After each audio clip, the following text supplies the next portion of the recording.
Okay, hello, good morning. Welcome to Johnny the Greek's Free Real Estate. This is episode 10. This week I am joined with at SeahawksDan8 on Twitter. He's Dan Cook of IDP Edge Crushers, IDP Nation, IDP Guys, one of the founding fathers of IDP for the Twitter sphere. Dan, how are you, sir? I appreciate those accolades. Founding father of IDP Twitter sounds like I was important. You were, man. You were there, before I got there. So as far as I'm Yeah. concerned, you're a founding father. Sounds good. Just glad to follow in the footsteps of those who walked, so I could run. I guess.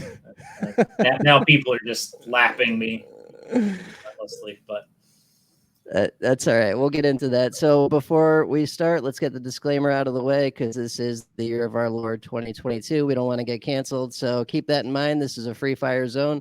We'll very likely say something ridiculous and terrible in the next 90 minutes. Please keep that in mind. If there are kids in the room, consider headphones for them or yourself. This is not safe for work. Let's get into it. Dan, what's up, man? I feel like I haven't talked to you in a long time. it has been a while. I've gone pretty dormant. On Twitter. I check in every day. I read through. I mostly shake my head and then turn it off. It sounds great. It's Twitter, so it is what it is. And, yeah, it's Twitter, so it is that. So. No doubt. What have you been up to? So, I mean, I know you're not like writing or ranking anymore, and I'm jealous, by the way. But what have you been doing? I mean, I still play in all my leagues. Some of them folded, which was this off season seemed to be the year of the fold. It was like a couple of my longer term leagues. Just seems like it's harder and harder to get orphans. People are just kind of burnt out. So, and I've heard that all over the place. We've replaced some owners in some leagues and stuff, but mainly just playing the leagues. I've jumped on with Daryl and Kyle over there at IDP Nation a couple times. I'm kind of there behind the scenes, just kind of I jump in the Patreon chat to just harass them every once in a while. I'll throw out some advice and stuff, because I still keep up with everything because I got my own leagues to win too. So, I mean, it's not like I disappeared completely. I have my yearly during PSSA, since I'm not allowed to have technology out on I'm not allowed to have any phones. I have to take off my Apple Watch because they're afraid I'm going to take a picture of the test or something. So yeah, I have to take everything away. So I have my printouts of what the NFL draft was, and I kind of go through and see. This year I relied a whole lot, and I'm sure we'll get into all this later. But Draft Capital, I think I've. You'll have these guys sneak through, but I'm just drafting off Draft Capital. Yeah, hey, that's always a good move. So you made a good personal point. Rankings. No doubt, and you made a good point there. So I've seen that too. There's a lot of leagues that are folding, so it's like harder and harder to keep people together. But we did. I got you in that good one, like that Nice Guys League in Yahoo. Like those were just random like ex-Marine dudes that had their league going for many years. I got you and Sean into that, but that's harder and harder to find these days. Like, you think it's just post-COVID? Like, it's just too much, or what do you think? See, I look at Dynasty, and in Dynasty especially, I think redraft, you have your turnover every year because you get guys that just get busy. But with Dynasty, it's kind of like you almost have to go to like Dynasty rehab. You have to, not maybe quit completely, but you need to purge some of the, like I'm in an extraordinary amount of leagues. And people always ask me, how do you keep track of it? And I'm like, well, Tuesday nights are busy setting waivers, and Sunday mornings are busy. So it's just a time commitment. And sometimes things don't happen. Sometimes things get screwed up. I forget waivers one week. Tuesday night I'm working late. Oh well, that's life. I used to always also be like super intense, screaming at the TV guy. And now I'm just like, you know what? it's not gonna affect anything. But I think a lot of people, when they get into Dynasty, it's an addiction. So they go full bore. They're like, I need to join as many leagues as I possibly can. And then after a while, you're like, oh my God, I got to keep up with all this.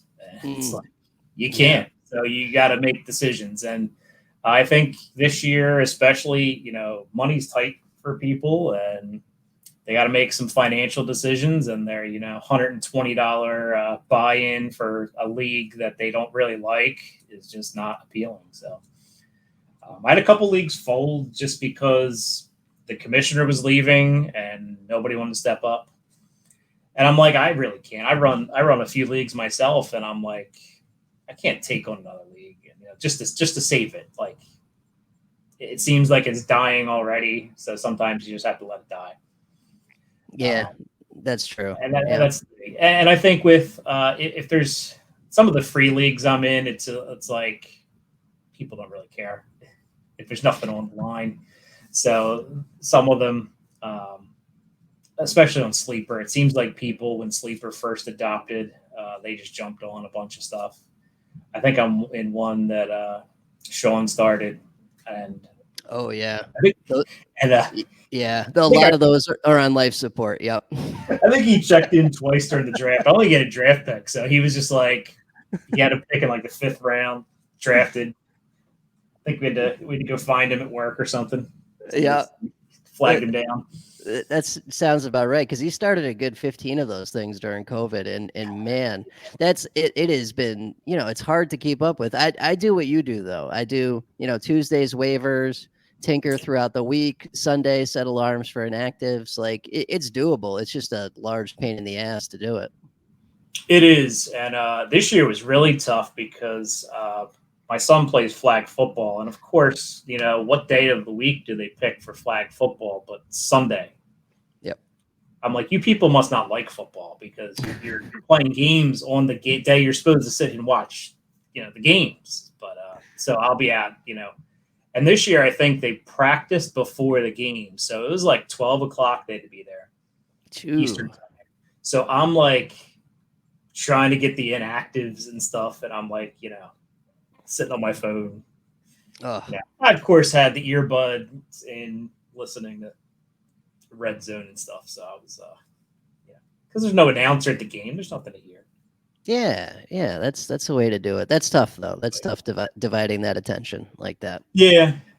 I mean, the thing about flag football, he's 12-year-olds, it takes like 5 minutes to call play. It takes another 5 minutes for them to do the play, and then you have like a 2-minute span in between every play, so you really can multitask doing that. It's and the coaches are trying to teach the kids routes and things, so there's a reason for it, but still, it's kind of like almost laughable, But then you get the couple coaches that get like the kids' wristbands and stuff, and they're calling out like number four, like yeah. And the kids line up, and I'm like, it's taking it way too serious. Yeah. I mean, in the spring, a lot of times we get the kids that play football, like tackle football. So there's a lot more kids in the spring because they're just trying to keep active and keep football going. Although every once in a while they'll slip and tackle a kid. So it's like, oh, you're supposed to just grab the flags, buddy. So that's cool, man. I'm glad he's into that. How's he like it? He likes it. He's one of those that wants the ball all the time, and I try to coach him a little bit on how to get open and things. And I'm not a superb athlete or anything, but he doesn't get separation. So he doesn't understand separation. He doesn't understand speed. He doesn't understand, and he's heard me tell him this, in the car all the time. Like, you want the ball, you got to get open. Like, these kids are not going to throw you the ball when your defender's like right on top of you. I'm like, we watch football. You see this. Like, when the guy's covered, they look somewhere else. Who is that Seahawks receiver, short guy, white guy, 70s, 80s, Hall of Fame? I was just at the Hall of Fame, so this is right in my brain. Largent. Largent, yes, yeah. So he's I like a had my little. Steve Largent T-shirt on earlier today. Actually, ironically. That's awesome, So man. Yeah, I just did the Hall of Fame experience. I'm out here for work, and yeah, Largent. He was one of the speakers at the 3D thing, which was pretty cool. yeah, nice. Yeah, he went on to become a successful senator in Oklahoma, and in a post football career, and then I guess now he's just hanging out. Yeah, yeah. Well, there you go. There's always hope, right? Even if you're not the fastest. Yeah, So yeah. okay, so I mean, I know this is gonna maybe not be fun for you because we are gonna have some Seahawks talk today, but let's rewind a little bit before we get there. Thoughts on the Super Bowl? I assume you were not rooting for the Rams just because of the division rivalry, or talk me through that. Absolutely. Yep. I was all about the Bengals. I have a Chad Ochocinco. It says Johnson on the back. I want to get an Ochocinco plate. I had a Mr. Ochocinco jersey on when he was my franchise player on one of my championship teams. Yeah, back when I was in my 20s and frivolous and just spending. I think I had to hook up to like some kind of offshore like $20 jersey Oh place or something. yeah, China So jerseys. Yeah. yeah, I had like I think I got Peyton Manning and Chad Johnson that year because they won me the ship. So I was like, let me reward myself with some jerseys and like so yeah, I was definitely cheering for the Bengals just because, like you said, the Rams. I can't cheer for the Rams. The Rams Yeah. are likable though. Like I Yeah. like Matt Stafford's likable. Sean McVay to a certain extent likable until you see this like filthy rich house he lives in and stuff, and you're just like, Yeah. In his like like gorgeous yeah. wife. Yeah, it's ridiculous. Yep. I think he got married over the weekend because I read something about Aaron Donald being his wedding or something like that. So yeah, it's definitely and there's players on the team that are just they're good. So it's like you're like okay, especially Aaron Donald. Yeah. It's hard not to like the guy. He's a hard worker. He stays out of trouble, does everything that he has to do. Um, is dominant. It's hey, you feel for a guy like Matt Stafford. I like the AT&T commercial. It takes. I'm sure Detroit just must hate him by now. It's like, Well, it's kind of weird. They were all pulling for him, and they're all yeah, super happy for him. I think it's for them. It's like they haven't had any success ever, so it's like they'll take yeah, anything. yeah, and but that commercial seemed to just twist the knife. Like Oh yeah. I was like, man, that's harsh. Like it's funny, but it's harsh. Like you're just completely going for it, like the jugular. Like Detroit's just going to keep losing. Although I kind of root for them only because I root for all the loser teams that are just like bad for so long. Like the Jaguars. I hope the Mm, Jaguars can turn it around. yeah. The I hear you. Browns. The Browns have been terrible for decades, so it's like to see them have a little spark was nice. And then they got into this off season that was just Yeah, right. No, a lot of people were pulling for the Browns. Now it's like, eesh. yeah, it's hard to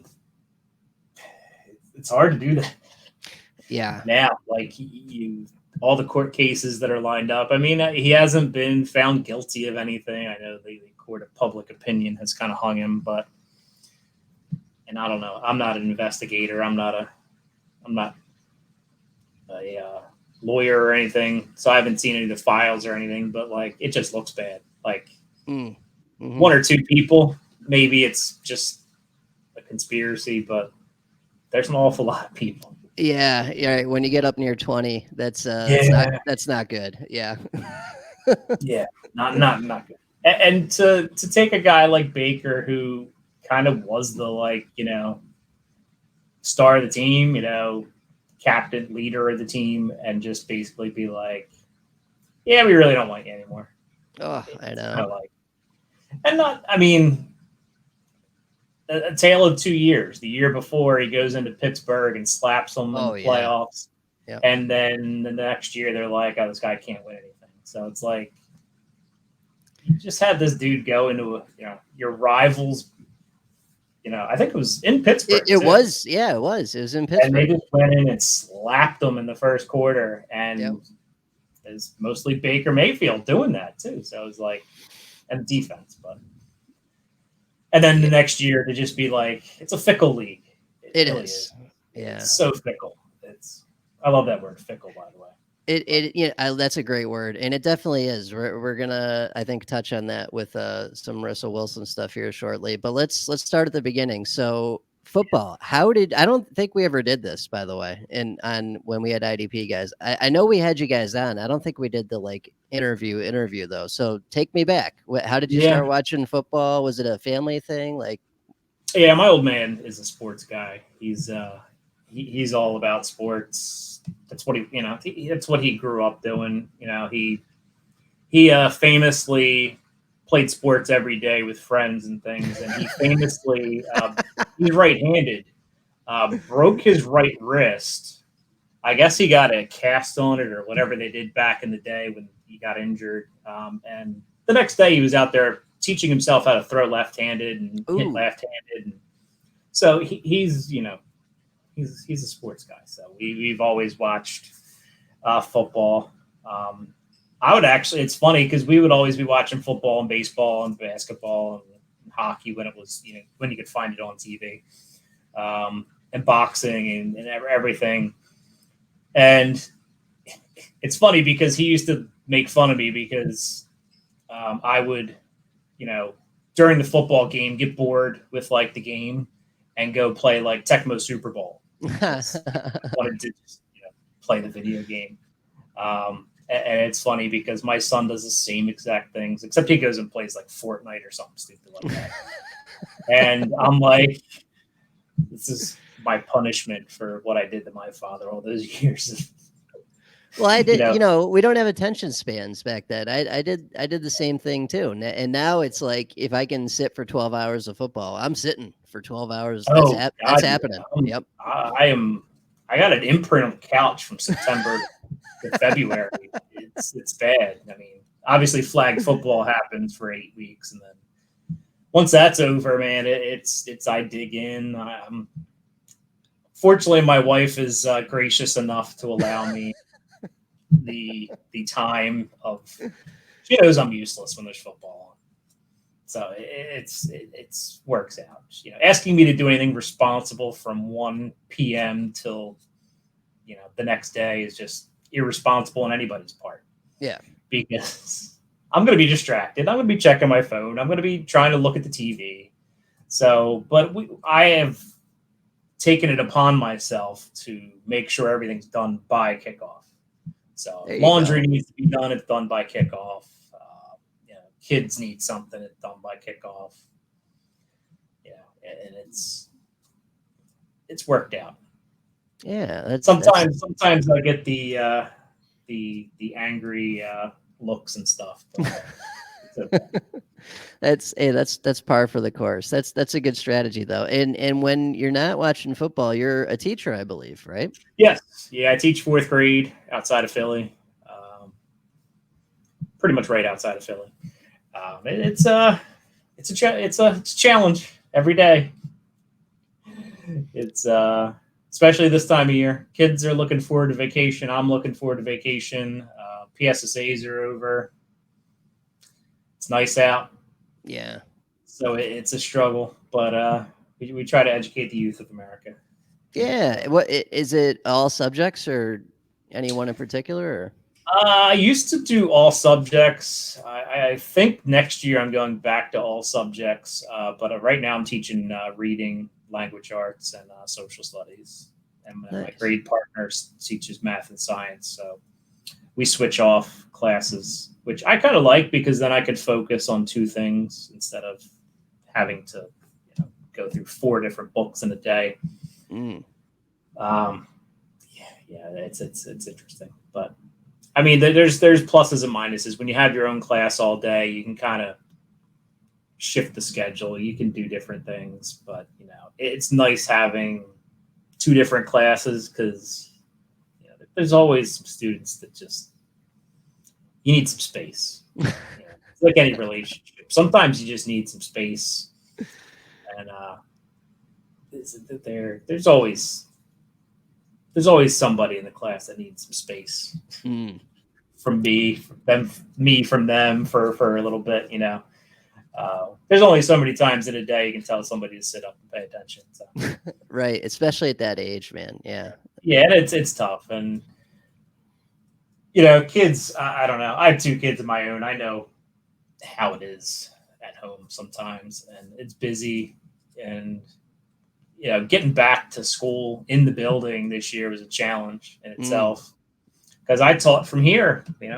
Behind me I had a whiteboard, and we would Jesus be doing lessons here, and I'd be like, "Yeah, look at your screen," and it was terrible. It's brutal, man. I know. I do online training for our work, and you're just adding a whole nother side of things, the tech support side, which is Yeah.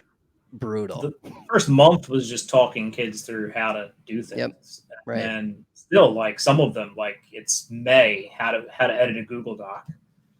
Like, you haven't turned your spelling in for like 3 weeks. What's going on? I forgot how to use a Google Doc.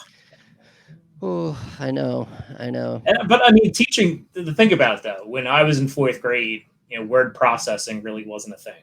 Right. So now these kids can put together Google slide presentations, and they can do so much that will help them in life. It's just some of the things that we take for granted, like learning how to multiply and stuff like that, or writing complete sentences and things like that. That stuff is hard to teach on a computer. Oh yeah. Because you could, unless you're sitting one-on-one with somebody, which reality is 30 kids in a class, you ain't getting one-on-one time very often. You get small group time, about it. So, but yeah, the challenge. I can imagine online training is a challenge because there's a TV off to the side. Oh yeah, that, and just I'm like trying to shut my eyes and see their screen from my point of view because they can't screen share because that's a tech problem. You know what I mean? Like, so I'm like, top left corner that you should see this, click that, and it's a whole other can of worms. I hear you. It's not great. Yeah, trying to. It kind of teaches you though teaches you a lot of patience. Because you're like sitting there like, okay, this kid on the other side of the screen, who knows what's going on there? Right. They might have a video game controller in their hand. Their brother or sister might be screaming at them. You don't really know what's going on. There might be like 5 kids in the house trying to do school at the same time. Right. So it's like you gotta have patience. You gotta understand. I think even now that they're back in school, you gotta understand it. It's a crazy world out there. Yeah, definitely. So we're gonna kind of bounce a little back and forth here. I'm not gonna try and shake you up too much with the rapid changes of acceleration here, but let's shift back to do all day, man. I shift and change and from one conversation to the other. Yeah, I knew this wouldn't phase you. So okay, so your Twitter name's obviously Seahawks Dan, and did you grow up in Seattle, or how did you become a Seahawks fan? No, ironically, the man you brought up earlier, Steve Largent. Like many kids today, I bounced around teams. I liked a bunch of teams. I liked players. So I liked Bo Jackson. I liked Randall Cunningham and the Eagles, and I liked them growing up a little bit.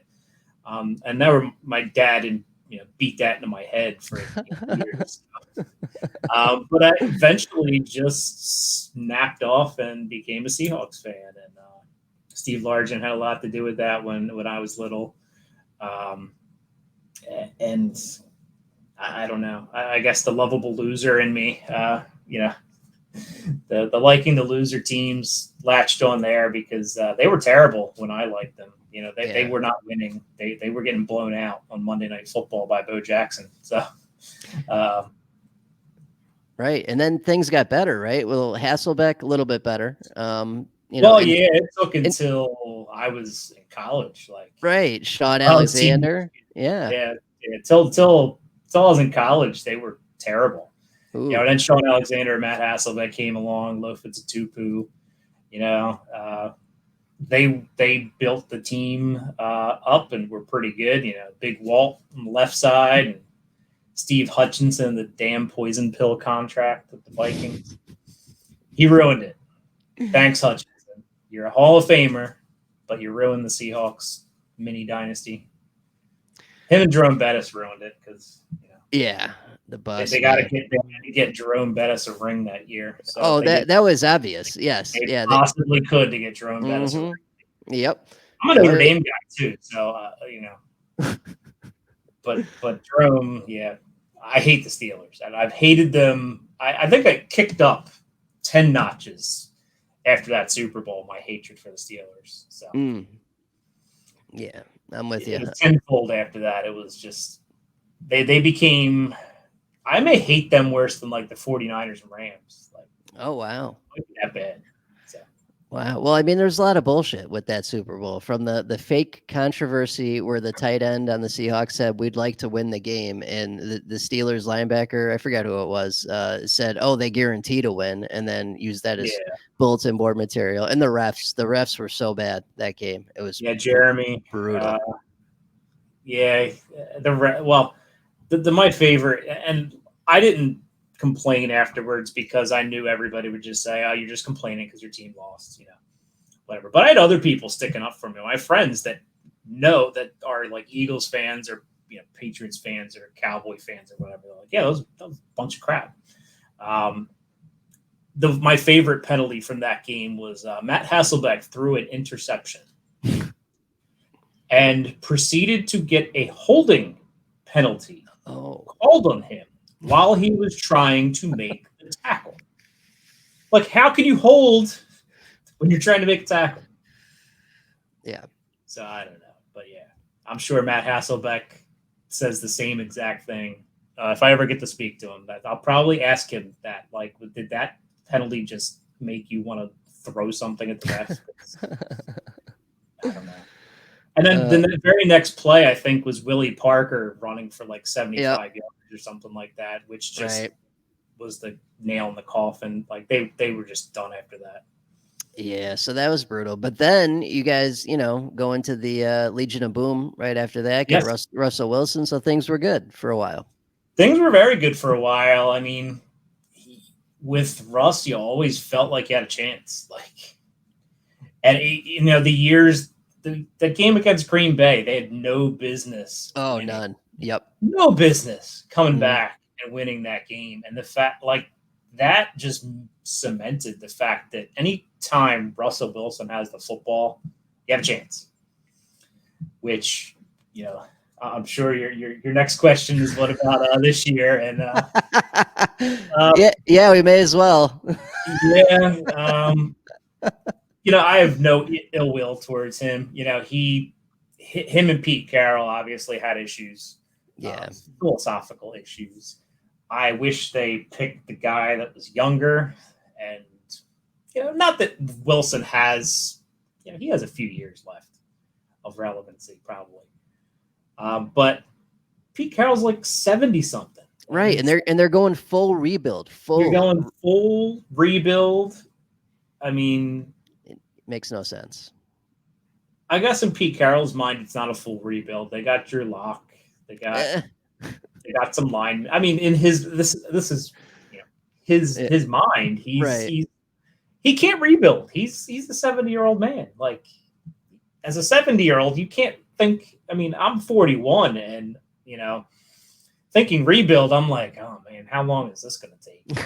And I know like rebuilds in the NFL aren't what they used to be. It take years, free agency and things. You can retool in a couple of years.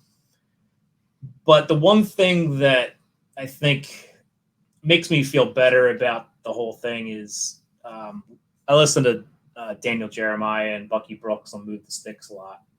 And they were comparing what they did with this draft with what they did the year before Wilson and Wagner got drafted, which was get the team built, build the pieces that you can build, and then next year drop in the quarterback and hope to, run that magic back again, with a rookie quarterback, because that seems to be the formula. I mean, I know Matt Stafford's kind of the anti-formula there, but the Rams, I don't know. The cap's a fictional character anymore. I think with the Rams. Yeah, for them, not For for them, I the don't know how they have the cap room. yeah, And they're right. going to pay Aaron Donald this year too. I think they're talking to him an Mm-hmm. extension. Where's that money coming from? Oh, I don't know, man. It's wild. The Cowboys got to sell Amari Cooper for a ham sandwich, but the Rams can keep and grab everyone. It's insane. Yeah, no. Well, I mean, last year they got Beckham on like a veteran minimum because the Browns were still paying him millions of dollars. So, I mean, it is what it is. I'm not one of those bitter Seahawks fans. It's like I hate Russ now. Forget him. Blah blah blah. I'm like, the problem is I don't like the Broncos. Mm. I don't like a lot of teams. I don't like the Broncos because I had a cousin that liked the Broncos, and I wasn't very fond of my cousin. So, It's wild though, right? Like so, and here's the thing: the Seahawks were not that far away. I feel like you had those two good receivers. Petty came on towards the end of last year. I mean, yeah, they needed some pieces, but they weren't terrible. No corners. They had no corners. Yeah, they had no pass rush. Daryl Taylor's coming along. They had no defensive. I mean, their pass rush was terrible. They had no corners. Their offensive line is still a work in it's been a work in progress since Walter Jones retired like decades ago. It's they were further away than they were like last year. They were like not 2 years ago. They were like 500. Right. And 2 years ago they were right there though. They were right. They were, and it all kind of fell apart because the defense fell apart, and you can't win in the league when you can't cover. When you're letting up, they turned into what Russ used to do to teams. Like they'd go up, and then they let the Falcons come back from like 20 down on them. Like Matt Ryan, Julio Jones just like slaughtered them in the second half. They just let teams roll. Like they couldn't stop anybody. So it was always, and again, I think it comes down to Pete Carroll and Russell Wilson having two ideas of how to run an offense. And I think this year, I think Pete Carroll gave in a little bit more of the running, but they were also down by 10 points by halftime every single, in the first quarter, like every single game, because they couldn't stop anybody. So it was a frustrating year as a fan. They got a haul for Wilson, so I can't be upset with the GM. They got a couple first rounders, a couple second rounders. I mean, Noah Fant's nothing to sneeze at. Right. Shelby Harris, I don't think has ever talked about in this trade. He's a good defensive lineman. Yep. Drew Lock isn't gonna. No, but he's you're gonna right. He's gonna get him in position to be in the top 10 next year. To get the quarterback, yeah. And then they'll have the Broncos pick wherever they end up. Probably, teens, 20s, maybe 30s if he takes them there. But if you can package those two to move up to get Stroud or Bryce Young or whoever is who will eventually become the number one quarterback in this class, or two, or even a third guy, that's probably what they're edging. I mean, that's what the Falcons are kind of trying to do. I don't think they have quite they only have their own first round pick because they didn't get much for Ryan. Yeah. The Eagles have 2 in case Jalen Hurts tanks. So I mean, there's teams with some ammo that can move up. Because I think they all realize that the quarterbacks this year are nothing guaranteed. Yep. Yeah. I was kind of upset that they didn't take a shot on Malik Willis when they took Kenneth Walker, because I'm like, take a shot on him, see what he's got. Like what's the worst that could happen? Have Geno Smith talk him up for a year. I mean, Geno Smith, he may not be able to do it on the field, but he seems to have a pretty good relationship with the quarterback room. I mean, they wouldn't keep bringing him back just for his play on the field. I mean, he did okay. Right. He did okay last year when Wilson was out. I mean, he ran the offense, and he's not Russell Wilson, so you can't expect type of numbers, but he ran the offense and they almost pulled out a few games. But by the time Russ was coming back, he wanted to try to make the playoffs and make a run at the playoffs, but he was not okay. Yeah, no, that was obvious, but yeah, that sucks, man. It sucks going into a rebuild like that and knowing it's going to take a minute. Like it's never fun. Yeah, I would rather though. I mean, if you think about it, it was what 2013. Yeah, that they won. Yep. Top. So it was like it's been a long bleeding of we're close, but we're close, but we're close, but and Wilson has that effect where if your team's average, he can take you to the playoffs. So I think Denver, I mean, that division's brutal, but I think Denver makes the playoffs because their defense is pretty good and he'll get them there. He's got 3 young weapons. They still got Albert O. I'm not going to try to butcher his last name. Oh, yeah. Same. Ogum or something. Sorry, Albert. They have a good offensive line. He'll get some time. We'll see. But yeah, I'm not terribly upset. I kind of knew it was coming for a couple years. Can't last forever. You would have hoped they got somebody better than Drew Lock to quarterback, but it's all right. Good pick, guaranteed, right? I like his effort. He tries. He just sometimes he's just not good. Yeah, he's not an NFL quarterback, and I think there's very few college quarterbacks that actually come in the league that can play. Because if you think, if you go back to Devy drafts, I don't know how much Devy you get into. You get into it. Not as much since Yahoo shit-canned college fantasy. Yeah, unfortunately. But with Devy, you see these names like Spencer Rattler, for example, is a good one here. Oh yeah, supposed to be. Yeah, right. And he's shit. Yeah. He's a head case. And job to Caleb Williams. And now he's trying to rebuild his career in South Carolina. I mean, it's that I think DJ Ukulele. I don't know how to pronounce his name either.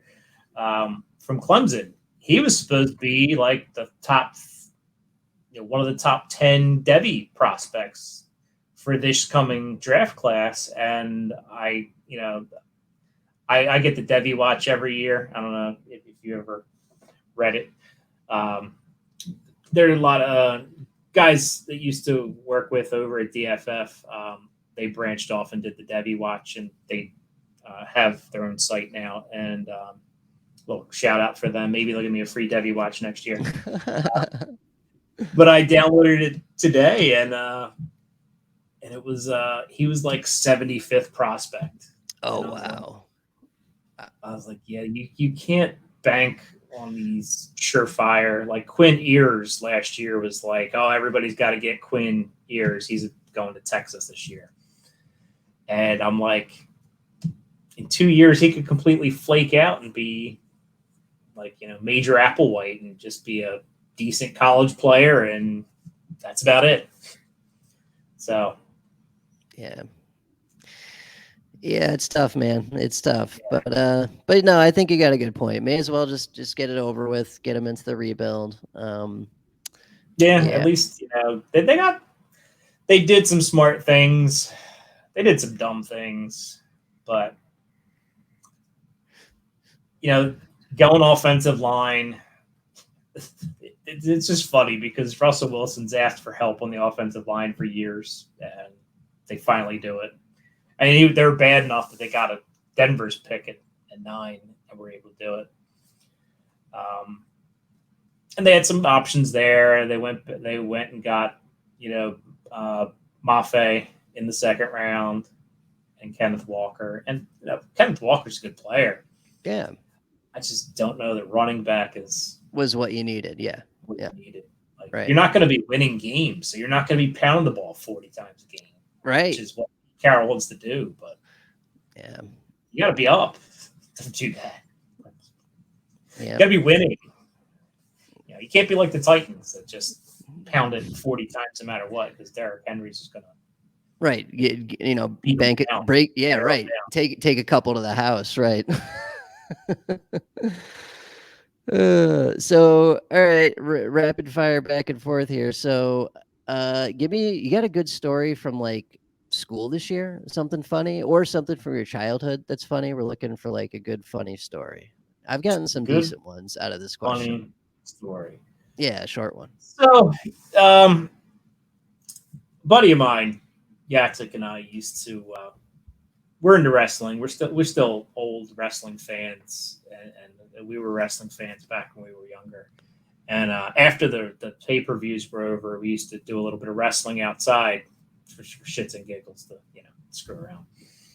And one time it was snowing outside, and like we had like the fake belt off of like WWE.com, and like our one buddy would ref, and we talk out the match and stuff like they do, and the real thing, and so he's like, it snowed, so there's snow on the ground, and he's like, dude, whatever you do, like don't don't do the people's elbow or at the slide, because like whatever. So like I of course try to do it. There's no ropes. This is just on the ground, stupid like 18-year-old kids like doing dumb stuff. So I go and I want to do it anyway. So I start sliding. And first of all, I kick a bunch of snow in his face because I'm sliding. And then I kind of fall and trip and actually like elbow him in like the stomach, like straight in the stomach. Like, I mean, I could have hit, if I hit him in the nuts, it probably would have been worse. Straight in the stomach. Still. I tripped, so I'm not like under control of myself. I just elbow in the stomach, and he nearly puked. So then I try to cover him for like the pin, and my buddy does the 1-2 and gives me the double bird and says, you're not winning. So then I'm like chasing him around the neighborhood, and, like angry at him because I'm a dumb 18-year-old kid. And, it's snowy, icy. We're just dumb kids doing dumb stuff. Don't try this at home. Yeah. Except when you're an 18-year-old kid, you're doing dumb stuff.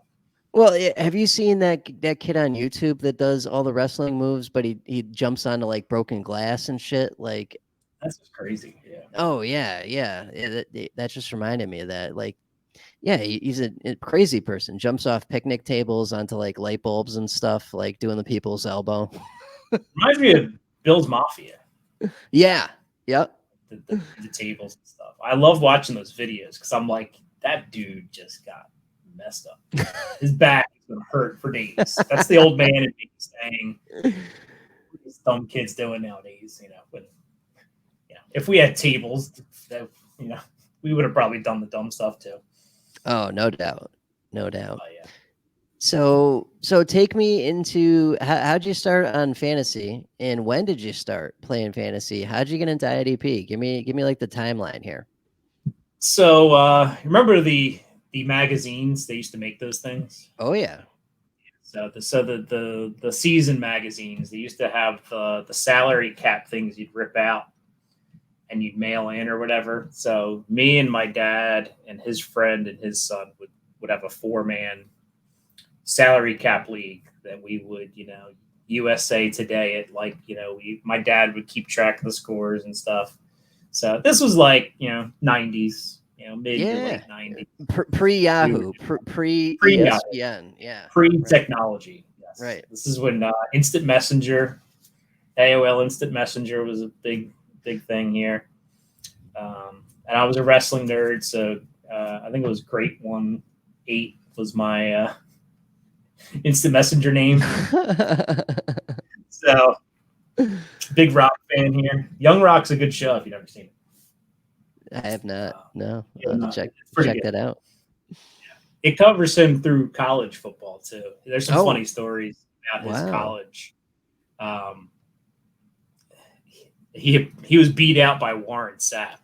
Oh, okay. Well, that's understandable. Yeah. So that follows like through like the next season. They have an episode where he's like down on his luck. He just got kicked out of the CFL, or he didn't get kicked out, but he was basically like told he could hang around and they pay him $20 a week or something like that to like be on the bench, practice squad or whatever up in like Calgary or whatever. So he just decides to go home. He gets a beer with his old college buddy or whatever. And who's on the TV on that game but young Warren Sapp, the guy who stole his job, stole his fame. He's all mad about it because he's like, that should have been me. But yeah, obviously, he did all right for himself. Sure, they both did. Yeah. What are we talking about again? Getting started with football. Yeah. So you were paper pen, and then what'd you get into first? Was it MFL or Yahoo or? It was Yahoo originally because we once they invented that technology, we started doing it on there. MFL, well, there was a site before MFL that took over. MFL took over. We were on that for I think 2 years with IDP. Like it was like I was like thrown into the fire with Dynasty, IDP all at the same time because my buddy. I used to bowl every week. So my buddy at Bowling Joe, he's like, you're a big football fantasy guy, blah, blah. He's like, I got this league. It's like, you draft offensive guys. You also draft defensive guys. And I'm like, why would you draft defensive guys? Like, they don't score. So, like the typical IDP newbie, you're like, well, how do you do it? Like, what do you do and stuff? So he gets me the bylaws, which I think the bylaws at that time were like 10 pages of like a Word document. Jesus Christ. Well, because not only was it Dynasty and was it IDP, but it was also salary cap and contracts. Oh my God. You dove way the hell into the deep end. Yeah, I dove into like, I don't know, the Arctic Ocean. Cold, bitter. So we did the startup that year. He was looking for a couple more guys, so I did the startup that year. And I thought I knew everything. I had sporting news, and I read up on the draft. And I'm like, I got this. This is going to be fine. Whatever. That was horrible that year. Like it was bad. My offense was okay, but my defense was god awful. The first rookie draft I think we had the following year, I think I took J.J. Arrington from the Cardinals, and he completely crapped the bed. Like, it was bad for a couple of years. So I got tired of donating money. It's about $120 entry fee. Ooh. That league is still going on today. So Jesus. We did have a hiccup where we restarted everything. And I'll get to that in a second. So I finally start to take it a little bit more seriously. So I, found some websites. And I think Dynasty League Football was just starting out. I think I latched on there. They still didn't have defense. So a lot of the defense I would just use, I'm a math guy, so I'd use statistics. I'd use points per game, things like that. I didn't really get into depth charts and stuff like that until I started writing, really. Yeah. So I was mainly just waiver wire bouncing, relying on who was good last year. My most successful draft pick early on was probably Terrell Suggs. Yep. Okay. And we still have this debate to this day about the MFL position changes. Oh, sure. So I argued with the commissioner that on NFL.com, Baltimore Ravens team website, Terrell Suggs is listed as a defensive end. He was listed on MFL, I think, as a linebacker at the time, or this is when they started toying with that or whatever. And so every year I would print out the Baltimore Ravens depth chart showing him as a defensive end, and I would, email it to him. I would, bring it to the draft. Like, here, he's defensive end this year. So we would, because that was the again 10-page bylaw, so everything was in there. Right.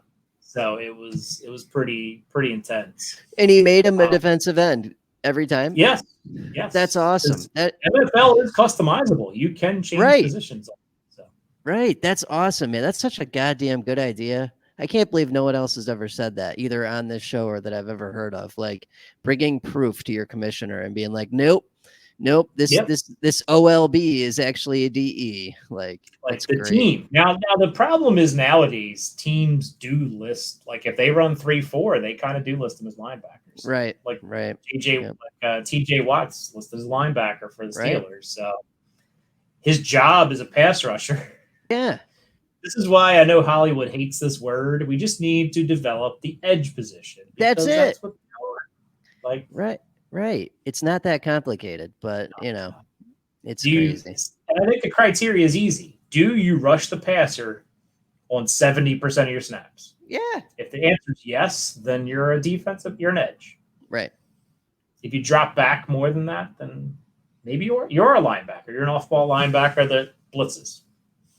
Yeah. So, all right, who are some of your favorite early guys? Because you started way the hell back in the day. I think I can't even remember guys that far back. I think London Fletcher was around for about 20, 30 years. So. Yeah, he was incredible always. And in all, it's like Doctor Strange. In all realities, London Fletcher is 120 tackles a year. Takeo Spikes was good back then. Yep. Trying to think, because this is going, way back. I didn't really. I mean, it was Dynasty, but I just would piecemeal my defense together. Terrell Suggs was probably my first big draft pick that paid off. The guy who had Ray Lewis kept him. We could keep franchise players, so we would designate guys as franchise players. So you'd have the guy forever if you wanted to. I think Patrick Willis was my franchise player, and he was on the team that led to a lot of upheaval in our league. We ended up having to restart the league. We just killed it and redrafted it, as I had like the dynasty of all dynasties set up for like the next 5 years. It was terrible. I had Aaron Rodgers in his prime. I had a bunch of receivers. My defense was loaded, and we redrafted the following year. Was that the reason that you were just too loaded, or what was it? Yeah, there was a few people leaving. There was a few shady trades going on with the people that were leaving. Yep. So the commissioner ended up just kicking out half of the league. Wow. So they refound me and the guy who signed me up for the league originally stuck around. And then there's about 6. There's a couple more originals, and then they just brought in a bunch of new guys to restart and kick off the league. So, wow. Which actually prompted us to spin off, steal the rules from that league, and make our own duplicate league, basically. which I basically. Me and my one buddy commission, and the other guy, we were like a 3-headed commissioner team. The other guy just makes phone calls, gets a hold of people. Nice. Which, by the way, awesome fantasy football league. Your cuts are due June 1st by 11:59 and 59 seconds. Wow. But yeah, thinking back to some other old guys, I don't know. I've had so many names come and go in my head. I know. It's what year they're from. Yeah, the ones. DeQuell Jackson. Yep. There's another guy for Indy that was around Indy? that time. Well, DeQuell Jackson played for them at some point. Yeah. Zach Thomas. Zach Thomas was pretty. Urlacher was okay. Yeah, and Lance Briggs. He had some games though. Briggs and Urlacher. Right. They kind of split. But you remember that game Urlacher had against the Cardinals, where he had like 23 tackles or something? Is insane. Yeah. And we're a heavy tackle league, so I mean offense almost doubles the defensive production. But if you're looking at position for position, if your linebacker outscores their other linebacker, like that's how I kind of look at it. I don't look at it as my linebacker has to beat your running back. It's like my linebacker has to beat your linebacker. Yep. Same. Or if my linebacker's not going to beat your linebacker, I need my safety to beat your safety by the same margin just to even out. Yep. It's more and that's where corners can come in, right? Because a lot of people do not. I know Hollywood fucking hates them, I believe. Or is that you that hates them? That's you. Okay. Yeah, but if they're expendable. I know, but if you get it right, often it can be a game changer. It really. You know what you have to do? You have to read Johny the Loose Tush cornerback matchups every week, and then you'll always have a corner to play on your waiver wire. That's what you need to do. I love that. Yeah, that's the new name now, Johny the Loose Tush.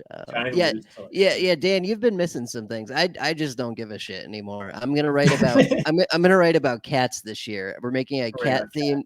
Seriously, we're making a cat themed fantasy league, and I'm gonna write about cat psychology and just enough fantasy football to get it published, and that's it.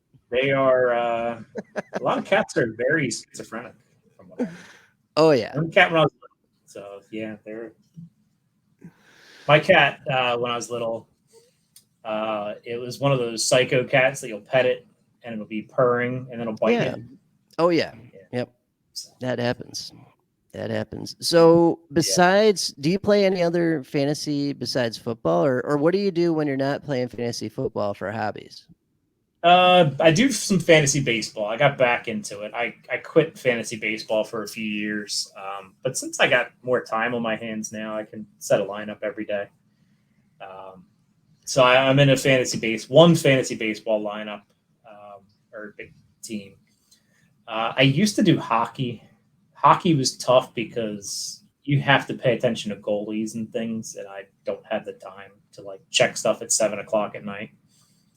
So I got rid of that. I mess around DFS a little while, but I'm a big TV guy. I'm a wrestling nerd. I watch wrestling all the time.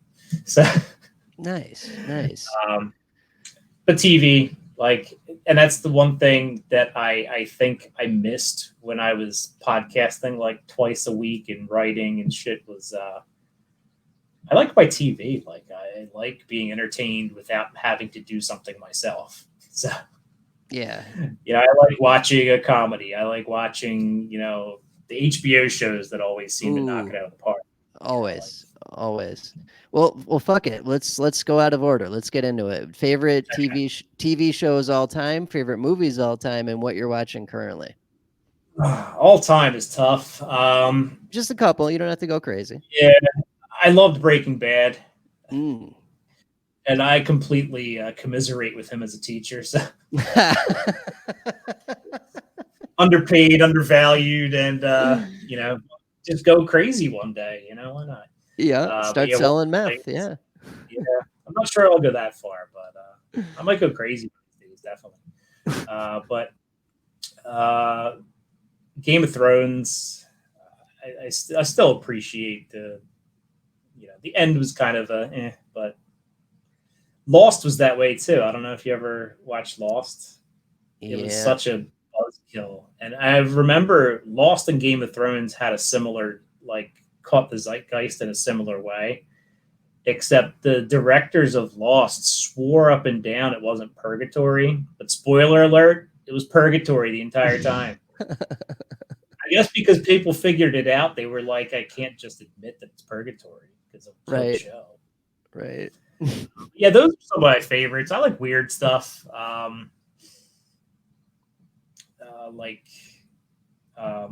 Some comedy stuff like The Office and Seinfeld. I could watch any episode of those and I could have seen it like 5,000 times and still appreciate Watching Seinfeld 30 years later is kind of weird though. Yeah. Like that's kind of relevant, but I'm like, oh man, this episode would not necessarily fly today. Oh, sure. Yeah. Yeah. And any episode of The Office, it depends on what year. I try to all first figure out where in the series is this. If Steve Carell's there, I know it's not a late episode, but any comedy, movie wise, I'm a superhero movie guy. Ooh, okay. So I think Dark Knight's probably my favorite of those. The Departed is actually probably my favorite non-superhero movie, just because that had so many twists and turns to it. It was good. Yeah, great cast too. Yeah. Hey, how's your mother? Yeah, right. Oh, That's man. a terrible accent, but hey. Yeah, no, those are really good. What about you gonna see Top Gun 2? I probably will when it's on streaming. I probably won't go to the theater to see it. I heard that there's a beach volleyball scene, so yeah. There's one of those. Yeah, so it's a must-have, I think. Absolutely. Got to be a montage of some sort. Yeah. Well, I saw it yesterday. They brought back a lot of the same stuff, but did it in a new and different way, and it was actually pretty good. Yeah. I've heard some. I've had a few people I know post about seeing it, and they enjoyed it, and I'm like, I'll check it out. But yeah, what I'm watching today was what you said also. Kenobi, Stranger Things. So Kenobi, we were going to watch Friday night. We haven't yet, so I'm avoiding social media a lot to avoid spoilers. So we'll be checking that out. We'll probably run back all three at once. Me and my wife normally watch the Disney Plus shows together. We can't wait for Succession to come back. Oh, that's a great show. Love that show. It is like an amalgamation of every family business that's successful. Like I think, and the wrestling nerd in me says he's Vince McMahon. Like, this dude is Vince McMahon.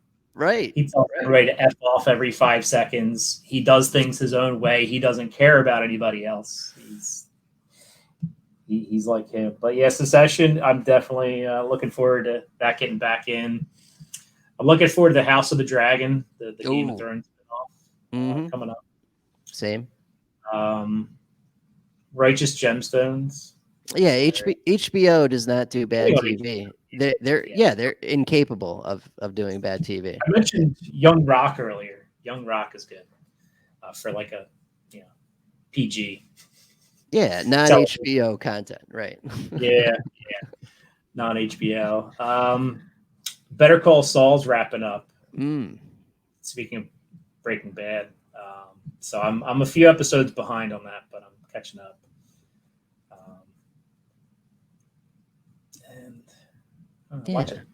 I watch a crap ton of wrestling, so it's that's every Monday, Wednesday, and Friday, pretty much for me. There you go. That's a good list right there. That's a good list. Yeah, and movies. The last movie we saw was Doctor Strange. Yep, got it. And the Batman before that. So. Oh, both very good. Yeah. Yeah, they were both good. I heard some things about Doctor Strange, and I was like, that was good. Yeah, it was a little darker and scarier than most Marvel movies, but that's good. Variety is good. So like if it's everything's the same plot where good guy gets in trouble, good guys get help, good guys win. It gets boring. Yeah. No doubt. It's still kind of new to give out spoilers, so I'll hold back on any comments about that. But yeah, everyone should go see it. It was really good. Yeah, I mean, I look at Marvel and HBO are the same to me. Like even people crapped on the Eternals, and it wasn't great, but it was a Marvel movie. It was okay. Yeah, it was fine. I mean, it just wasn't as good as some of the others, so I get it. Yeah, People were I disappointed. actually liked. I was actually mad that they got rid of. Did you ever watch the Inhumans TV series? Yeah, I caught the first few. It never really stuck for me. But they do. I mean, they brought the dude back, the spoon Yeah, the guy, Black. Yeah, Black Bolt. fork It's guy, it's just whatever. like, yeah, the Inhuman story is like, I'm a comic nerd too. I'm a nerd in general, so but like the Inhumans are intertwined in like a bunch of different like stories, so it's kind of hard to not have them in, like, you know, think of Black Bolt's powers and things. You're just like, Yeah, dude, wreck stuff. Like, yeah. Seriously, yeah. Got to so, have them around. although apparently you just have to be Scarlet Witch, and then Yeah, and that's all it takes. Yeah. So how'd you get into the writing and the ranking stuff? Was that, I mean, where did that come from? it was kind of sports journalism's always been something in the back of my mind that I wish I pursued. Looking at the landscape of how I think sports, unless you're a TV personality, it's a rough life. Like, you're Mm, not getting paid very well. You're traveling all the time. Like, so I can see, if you're a TV personality, it probably isn't that bad. You're still traveling and stuff, but you're not like, scraping by. But I, I teach writing. I've actually thought about writing some other things too, but sports has always been, I watch sports all the time. When I'm yeah. not, when I'm, like the hockey game, when we're done here, I'll check out the last period of the hockey game that's on. Um, Even though I could care less about either team, just because. So I guess because I, looking at the writing landscape for fantasy, I think turned an article in for Dynasty Nerds, except I wrote an IDP article because I was looking at their site, and I was like, the one thing, as an entrepreneur, looking at what you don't have and trying to say, okay, you don't have this, here's what I can offer. Yeah, right. So it was kind of, you don't have this, I could do this. And, I got a nice, hey, we're not interested in IDP at this time, blah, blah, blah. But, if you have any offense articles, if you want to write them. And I'm like, I don't know. I read offense articles, and, some of the statistics and things that people come up with, I'm like, I don't know. I'm not a trend reader. I like stats, but I'm not an advanced stats guy that can figure all that stuff out. Right. And I don't know. It's hard to describe. I mean, I wrote for a couple years in IDP and ranked and things. It's hard to explain how I personally play IDP. It's more of a feel for me. Like, Right. I've been playing for so long that I get a feel for when things are turning for a player.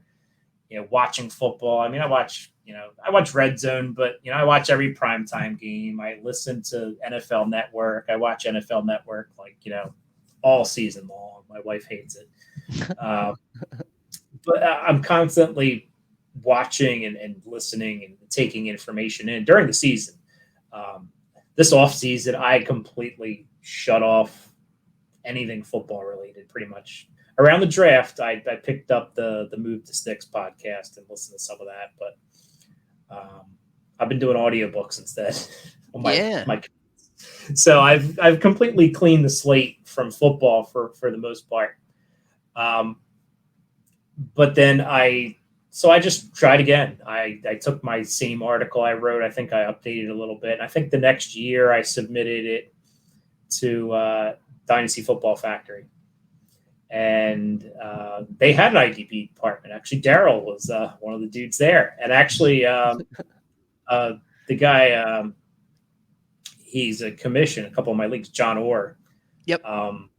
He was the IDP head over there at DFF, and John's a great guy. He was, and Lawrence Chaney, who used to be with DFF, and Debbie Watch, he was in our league too. So they were chatting about writing and site and blah blah. I'm like, I've been wanting to do that for years, So I shot John my article and started writing for them, and it was kind of took off. And me being a teacher guy, I have a certain set of skills, organization, and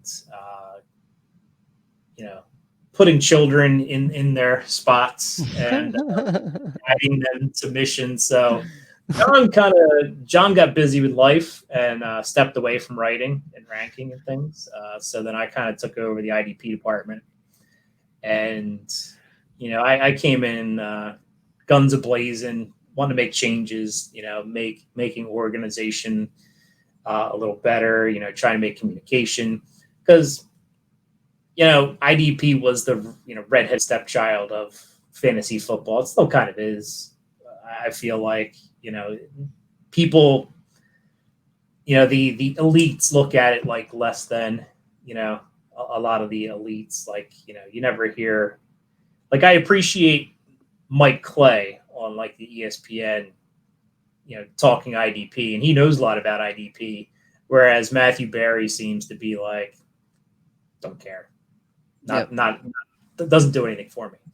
So, and we've made the same arguments before. You're only looking at one half of the ball.